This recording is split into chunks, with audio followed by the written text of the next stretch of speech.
Komentátor Michal Zoldy okomentoval prepustenie Dannyho Kollára z väzby, krehké prímerie medzi Spojenými štátmi a Iránom, situáciu tesne pred maďarskými voľbami a vývoj okolo ropnej krízy.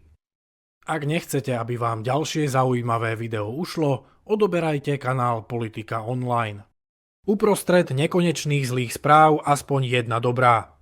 Tou jedinou dobrou správou týchto pohnutých dní napätia v celom svete je, že Daniel Bombic alias Danny Kollár včera opustil priestory väzby, v ktorých strávil úplne zbytočne bezmála celý jeden rok. Vyšiel konečne von na slobodu medzi priateľov a sympatizantov. Určite si to prepustenie na slobodu zaslúži primeranú oslavu v kruhu ľudí, ktorí stáli po celý čas pri Dannym a robili všetko preto, aby tú podporu a solidaritu cítil každý deň aj za múrmi väzby.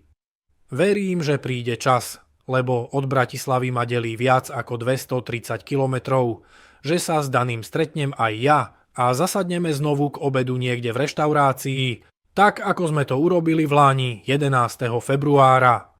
Myslím, že sa po tom nekonečne dlhom roku väzby teraz potrebuje adaptovať na novú situáciu a tak ako som napísal vo svojich otvorených listoch Dannymu počas toho roka, dôležitá je nielen jeho bezprostredná súčasnosť, ale aj a najmä jeho budúcnosť.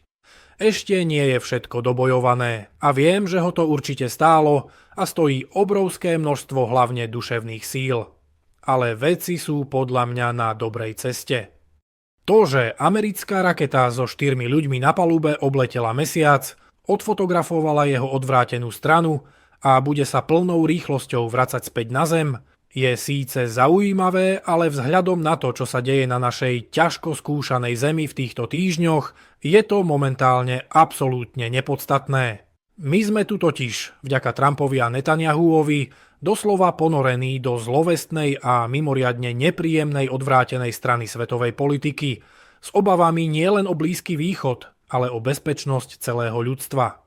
Tých dvoch treba čo najskôr hospitalizovať, podrobiť komplexným diagnostickým vyšetreniam a nasadiť im adekvátnu liečbu niekde v izolácii, inak sme vďaka ním čoskoro všetci v srabe, z ktorého sa nevyhrabeme.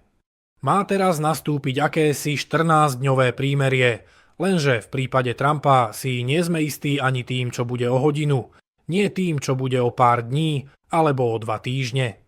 Poslal síce do Budapešti za seba svojho viceprezidenta J.D. Vansa, aby Vance vyjadril podporu Bieleho domu premiérovi Orbánovi pred nedeľnými voľbami, ale obávam sa, že v súčasnej situácii pádu Trumpovej popularity vo svete to môže skôr uškodiť a dopadnúť nakoniec ako medvedia služba Orbánovi, nie ako podpora.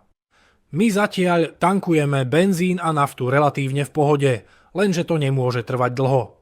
Lebo ropný šok nás aj zásluhou štedro subvencovaného Zelenského nakoniec neobíde a skôr či neskôr nás zasiahne tiež.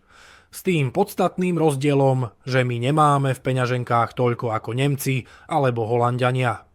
Takže zdieľam premiérove obavy, aj keď ich verejné vyjadrenie dávkuje mimoriadne ohľaduplne a opatrne.